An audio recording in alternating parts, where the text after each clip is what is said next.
तो आदाब, नमस्कार, गुड इवनिंग, सत श्री अकाल। एक बार फिर आप तमाम लोगों का स्वागत है क्राइम तक की कहानी के इस एपिसोड में। उम्मीद है पूरी फैमिली अच्छी होगी, अपना ख्याल रख रही होगी। पिछले 2 दिनों से देश का एक बहुत बड़ा हिस्सा बारिश और बाढ़ की तबाही झेल रहा है।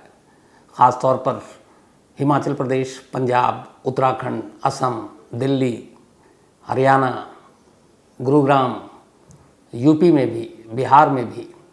तो मानसून ने जब दस्तक दी उसके बाद हर साल यही होता है कि पहले हम बारिश का रोना रोते हैं और जब बारिश आती है तो फिर ये अपने साथ तबाही लाती है। जगह जगह वाटर लॉगिंग, पानी का जाम होना, घर के लोगों के अंदर, घर के अंदर पानी का चला जाना, तो यही चल रहा है। और तस्वीरें बड़ी डरावनी हैं जो हिमाचल से ख़ास तौर पर आ रही हैं। कैसे पुल से लेकर घर, दुकान, मकान, सब गाड़ियाँ पानी में बह रही हैं। तो दुआ यही है कि ये कहर थम जाए, सब कुछ ठीक हो, कूल हो, ताकि हम सब सिर्फ बरसात का जो है आनंद ले सकें, तबाही का नहीं। अब आते हैं आज की कहानी के ऊपर।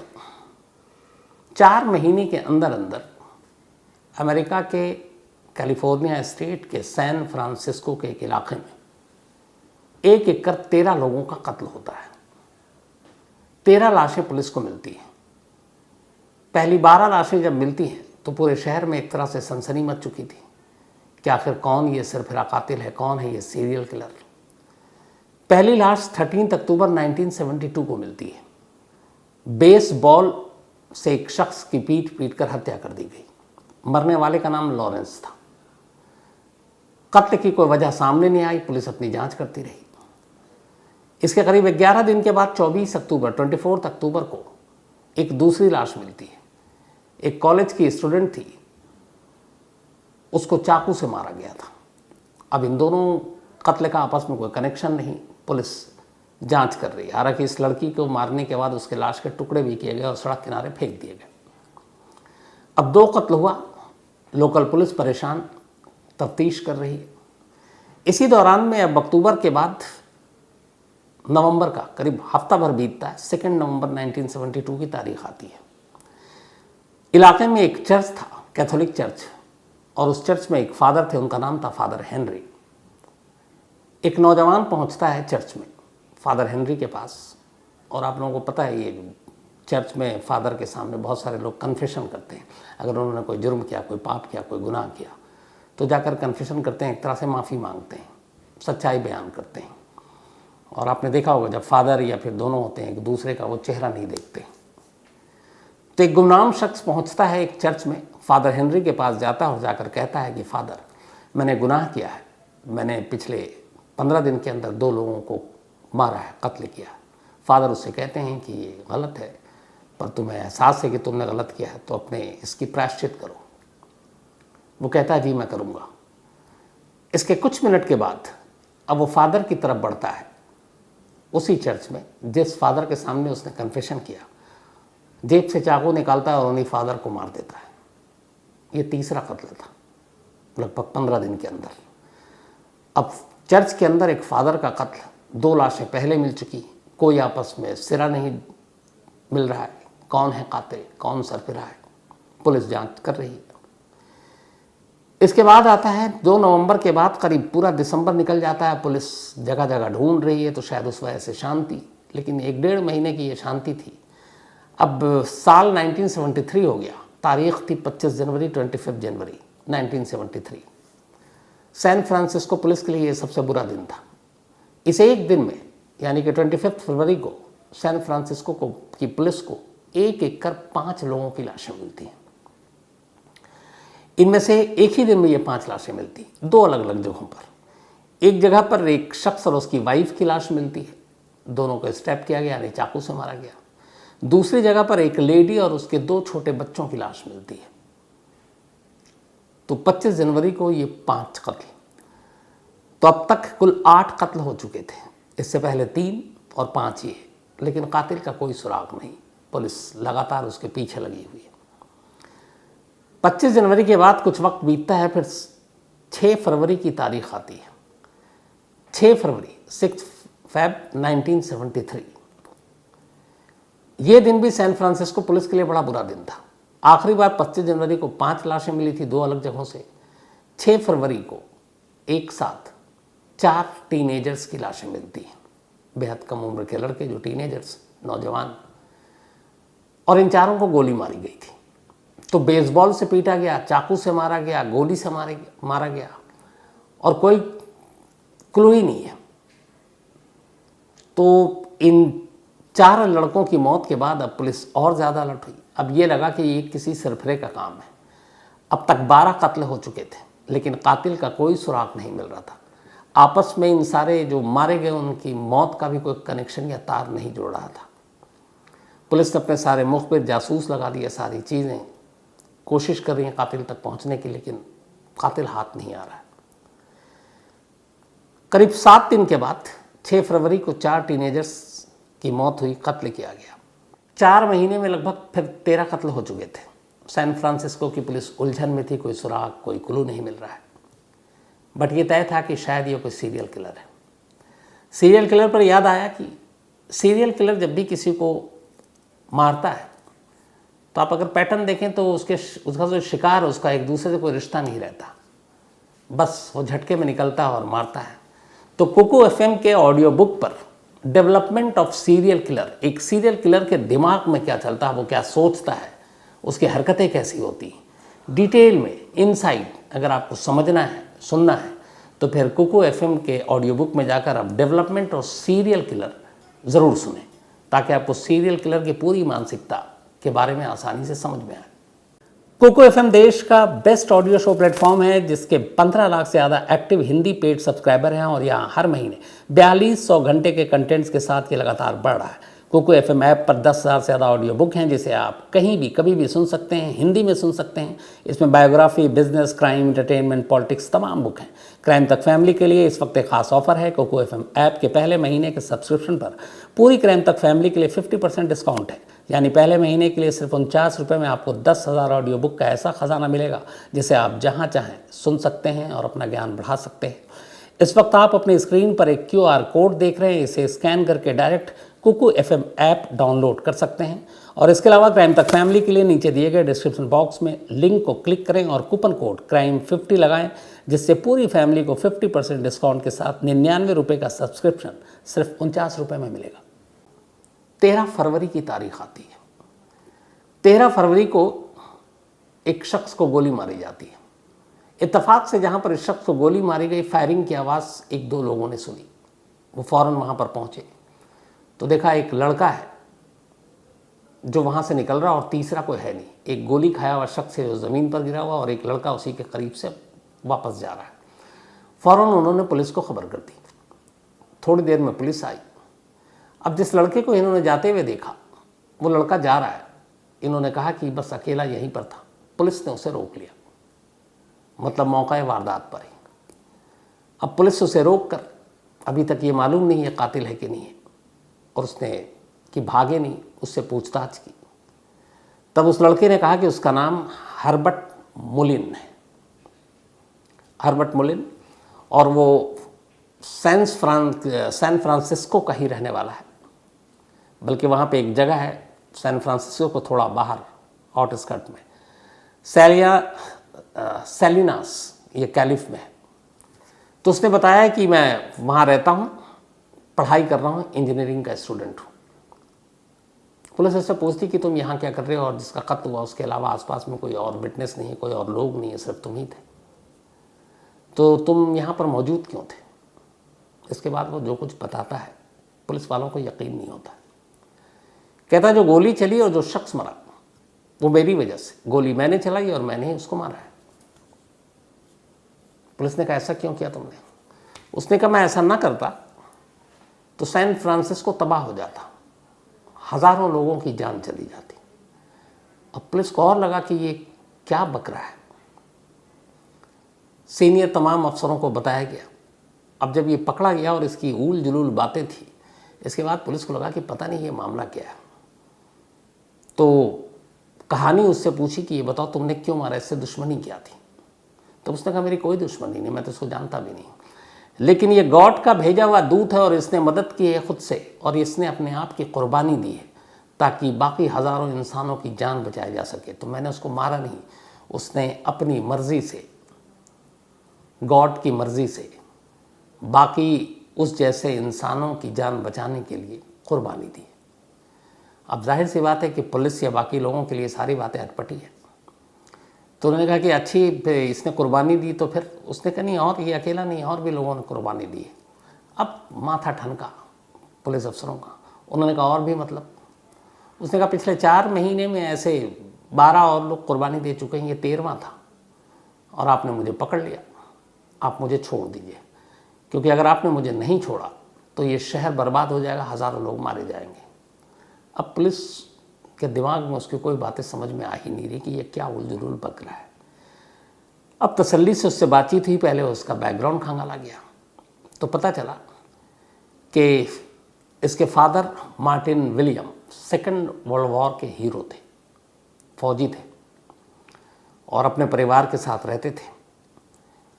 18 अप्रैल 1947, 18 अप्रैल 1947 को हर्बर्ट मुलिन का जन्म हुआ था सैन फ्रांसिस्को में। ठीक ठाक परिवार, केयर करने वाले माँ बाप। पिता चाहते थे ये बड़ा होकर आर्मी में जाए। इसने स्कूलिंग ठीक से की, फिर कॉलेज किया। कॉलेज में इसने इंजीनियरिंग में दाखिला लिया। वहाँ इसकी एक गर्लफ्रेंड थी, एक दोस्त था। थोड़ा वक्त बीता। एक रोज़ इसके सबसे अजीज, सबसे करीबी दोस्त की मौत रोड एक्सीडेंट में हो गई, और इत्तेफाक से जिस दिन रोड एक्सीडेंट में मौत हुई उसी दिन वो दिन में उससे मिला था, और शाम को यह हादसा हुआ और उसके दोस्त की मौत हो गई। जब ये बात उससे पता चली कि उसके दोस्त की रोड एक्सीडेंट में मौत हो गई तो उसे यकीन नहीं हुआ। भाग कर उसके घर गया। जब उसने लाश देखी तब उसे यकीन हुआ, लेकिन फिर भी उसका दिमाग ये मानने को तैयार नहीं कि उसका दोस्त इस दुनिया में नहीं है, और उसके दिमाग में इसका असर पड़ा। फिर उसने क्या किया कि अब ड्रग्स लेना शुरू किया। ड्रग्स लेने का असर हुआ, पढ़ने लिखने वाला बच्चा था। फिर एक दिन उसे लगा कि मैं ज़्यादा ले रहा हूँ, तो उसने अपने माँ बाप से कहा कि आप मेरा इलाज कराओ। उन्होंने उसको हॉस्पिटल में डाला, वहाँ उसका इलाज हुआ, वो थोड़ा थोड़ा ठीक हुआ, बाहर आया। लेकिन अब उसके कान में एक अजीब तरह की आवाज़ आने लगी। वो घबरा कर उठ जाता, फिर उसको आवाज़ आती, परेशान। फिर उसने माँ बाप से कहा मुझे हॉस्पिटल में भेज दो। फिर उसका इलाज हुआ। इधर इन चीज़ों की वजह से वो ड्रग्स भी लेता रहा, इलाज भी कराता, ड्रग्स भी लेता।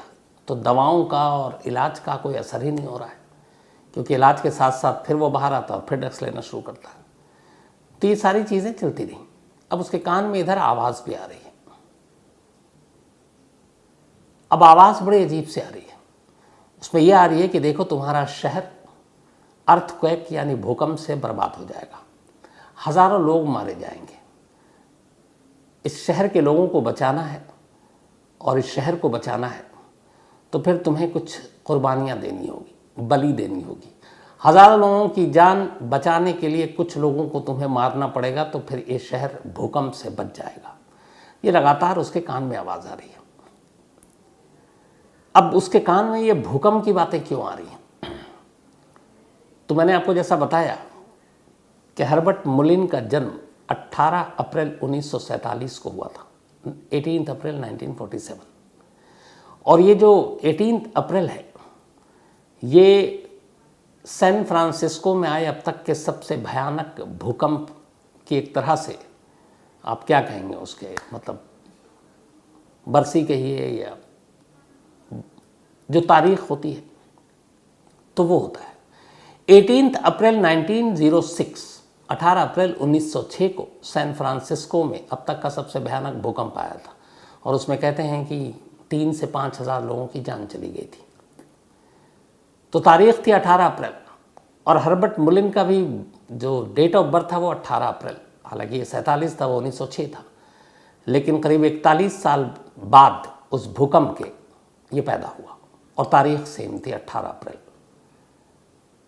तो इसे ये जब भी ये अपना बर्थडे मनाता था और बड़ा हुआ तो कई बार जिक्र आता था, क्या तुम्हारा बर्थडे और भूकंप का डेट एक है, बर्थ डेट, और उधर भूकंप आने का डेट 18 अप्रैल। तो अब इसके दिमाग में ये बात धीरे धीरे आने लगी कि शायद गॉड ने मुझे चुना है इस शहर को दोबारा किसी भूकंप से बचाने के लिए। अब वो कान में आवाज़ आती कि तुम कुर्बानी दो, बलि दो एक तरह से जिसे कहें, तो उससे लोग बच जाएंगे। और ये बात इसको परेशान करने लगी। इधर दोस्त की मौत हो गई रोड एक्सीडेंट में। उस मौत के बाद उसे यकीन नहीं हो रहा था कि उसका दोस्त मर चुका है, तो वो इधर उधर भटकता। इधर हर बार जब भी सोने की कोशिश करता कान में आवाज़ आती, तो आखिरकार उसे लगा कि कुछ करना पड़ेगा। इत्तेफाक से जब ये सारी चीज़ें चल रही थी, तभी 1972 में एक मैथमेटिशियन ने सैन फ्रांसिस्को में अखबारों में खबर छपी, उसने ये भविष्यवाणी की, एक प्रेडिक्शन किया 1972 में कि 4 जनवरी 1973 को सैन फ्रांसिस्को में वैसा ही भूकंप आएगा जैसा 1906 में आया था, 1906 में आया था, और ये भूकंप भी अपने साथ तबाही लाएगा।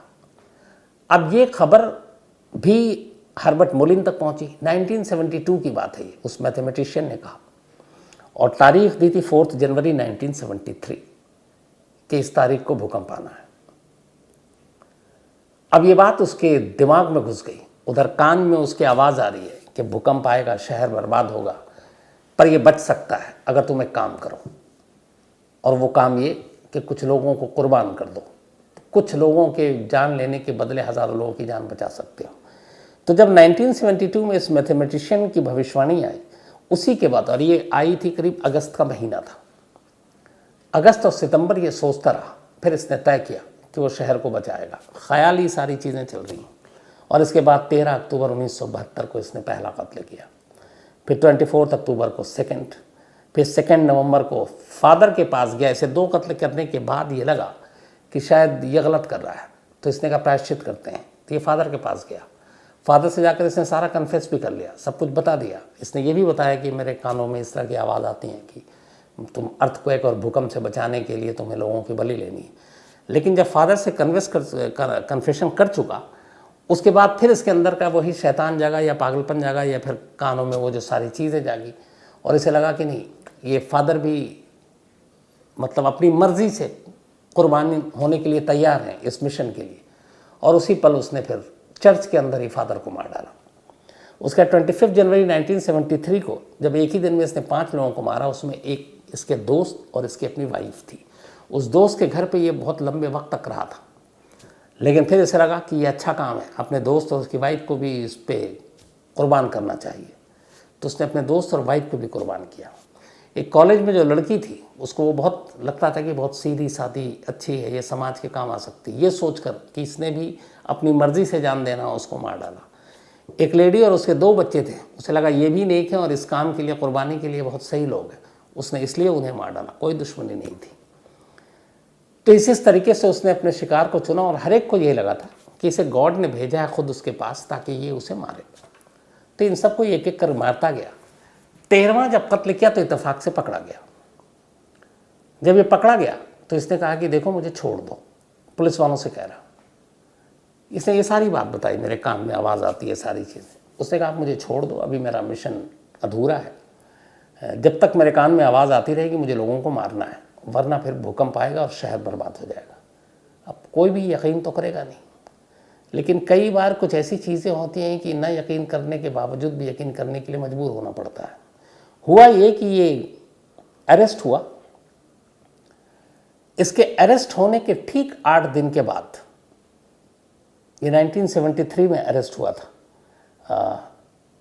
4 जनवरी को, बल्कि सॉरी 13 फेब 1973, 13 फरवरी 1973 को ये गिरफ्तार हुआ था, जब इसने 13वां कत्ल किया था। और ठीक इसके 8 दिन के बाद, उसी साल 21 फरवरी को एक भूकंप आया सैन फ्रांसिस्को में। हालांकि ये भूकंप इतना ख़तरनाक नहीं था, रेक्टर स्केल पर इतनी ज़्यादा तीव्रता इसकी नहीं थी, तो बहुत कोई नुकसान नहीं हुआ, लेकिन भूकंप आया। जब भूकंप आया तब इसने पुलिस वालों से कहा, देखो तुमने मेरे काम को रोका है, उसमें बाधा पहुंचाई है, और ये भूकंप आ गया, अब भी छोड़ दो, नहीं तो इससे भी बड़ी तबाही आएगी और भूकंप आएगा, और उस अर्थक्वेक और भूकंप को सिर्फ मैं रोक सकता हूँ, क्योंकि ऊपर वाले ने मुझे कहा है, तो मैं लोगों की कुर्बानी लूँगा, बलि लूँगा, ये भूकंप टल जाएगा। पुलिस को लग गया कि इसकी हालत ठीक नहीं है। अब उसके मेंटल और सारे एग्जामिनेशन किया गया, तो पता चला नहीं, कॉलेज में ये था कि ये सबसे होनहार बच्चों में से एक था पढ़ने लिखने में, और कभी इसका कुछ नहीं, एक ड्रग्स वाला हटा दे तो कोर्ट ने कहा नहीं, इसके ऊपर मुकदमा चलेगा, ये फिट है। उससे कहा गया कि चलो तुम्हारे को एक वकील दिया जाता है। इसने जज के सामने वकील लेने से मना कर दिया। उसने कहा मैं गॉड की तरफ से ये सारी चीज़ें कर रहा हूँ, जो भी एक्ट किया है मैंने, इसलिए मैं अपनी जो दलील या अपनी लड़ाई है वो मैं खुद लड़ूंगा, मुझे किसी वकील की ज़रूरत नहीं है। लेकिन कोर्ट को लगा कि इसकी ये पता नहीं क्या है, इसके दिमाग में क्या चल रहा है, तो आगे चलकर ये ना हो कि उसको डिफेंस का मौका नहीं मिला। जज साहब ने उसकी मर्ज़ी के ख़िलाफ़ उसे सरकारी वकील दिया। इसके बाद ये केस चलता रहा। आखिर में फ़ैसला सुनाया गया। 13 में से 10 कत्ल के सबूत और वो सारी चीज़ें कोर्ट के सामने रखे गए। 3 को पुलिस इस्टेब्लिश नहीं कर पाई, तो 13 में से 10 कत्ल के लिए हर्बर्ट मुलिन को लाइफ इम्प्रिजमेंट यानी उम्र कैद की सज़ा दी गई। और उम्र कैद की सज़ा के बाद इसको कैलिफोर्निया स्टेट में ही मूले क्रीक स्टेट प्रिजन वहाँ भेजा गया और ये आज भी उस जेल में कैद है। अब इसकी उम्र करीब 75 साल के आसपास हो गई होगी, शायद लगभग 70 के ऊपर हो गई है, और अभी भी ये जेल में। तो ये शायद अमेरिका या कैलिफोर्निया के इतिहास में पहला केस था जिसमें एक शख्स कहता है कि कानों में आवाज़ आ रही है और भूकंप आने वाला, और उस भूकंप से इस शहर और लोगों को बचाने के लिए ज़रूरी है कि मैं लोगों की कुछ जान लूँ, कुर्बानी लूँ, तो सब कुछ ठीक हो जाएगा। तो ये थी कहानी एक ऐसे सिरफिरे की। अब कहानी ख़त्म करूँ उससे पहले वही अपना सिलसिला। आज रेहान जैन का बर्थडे है, तो हैप्पी बर्थडे रेहान। और ये सुनील जैन उन्होंने भेजा है पानीपत से। साथ ही देशराज मीणा जी, इनका भी आज बर्थडे है, तो हैप्पी बर्थडे देशराज जी। प्रिया यादव, इनका भी बर्थडे है, तो हैप्पी बर्थडे प्रिया जी। और ये भेजा है शैलेश यादव ने। साथ ही इमरान, इनका भी आज जन्मदिन है, तो हैप्पी बर्थडे इमरान। और ये झारखंड से हैं और ऑस्ट्रेलिया में रहते हैं। निगम छेत्री, इनका भी आज जन्मदिन है, तो हैप्पी बर्थडे निगम जी। इसके अलावा मयूर थोले का भी आज बर्थडे है, हैप्पी बर्थडे मयूर साहब। ज्योति दरलामी, इनका कल बर्थडे था, तो बिलेटेड हैप्पी बर्थडे ज्योति। और यामू दरलामी ने ये भेजा है। साथ ही विजय कुमार शर्मा, इनका भी बर्थडे है, तो हैप्पी बर्थडे विजय। और ये मार्टिना मल्होत्रा जी ने भेजा है, बल्कि 6 का था इनको, तो belated happy birthday Vijay ji. और मार्टिना मल्होत्रा ने भेजा है, उनके फादर हैं ये। रविंद्र कुमार गुप्ता, कल इनका बर्थडे था, बल्कि सैटरडे, तो belated happy birthday Ravindra. Ashutosh Yadav, इनका भी जन्मदिन कल था, तो बिलेटेड हैप्पी बर्थडे आशुतोष। और बुद्धिराम यादव जी के बेटे हैं ये, और खुशीनगर यूपी में रहते हैं। ज़ारा फातिमा, इनका भी बर्थडे है, तो हैप्पी बर्थडे ज़ारा। और ये शाउल हमीद ने भेजा है, उनकी बेटियां हैं। साथ ही कल्पना और जैसन भट्ट, इन दोनों की एनिवर्सरी है, तो कल्पना जी और जैसन जी, आप दोनों को बहुत बहुत बधाई है, अहमदाबाद से हैं। अंकुश राठी ऑस्ट्रेलिया से हैं, और इन्होंने उस दिन की स्टोरी पर लिखी थी कि इन्होंने 2 साल से काफ़ी वो किया था, इस पे काफ़ी मतलब नज़र रखी थी, रिसर्च भी किया था। वो जो एक लेडी की आपको जो हिंदुस्तानी अपने डेंटिस्ट स्टूडेंट नर्सिंग स्टाफ का कत्ल हुआ था, तो उन्होंने कुछ चीज़ें बताई थी कि वो जो फ़ोन था, ये फ़ोन के बारे में इन्होंने बताया, कार अपने दोस्त के लिए थी वो बताया, जो सारे सीसीटीवी कैमरे थे वो ऐप के ज़रिए इसने पता किया। तो thank you so much Ankush ji इस जानकारी के लिए। Anuj Bharti, thank you so much Anuj, and all the best.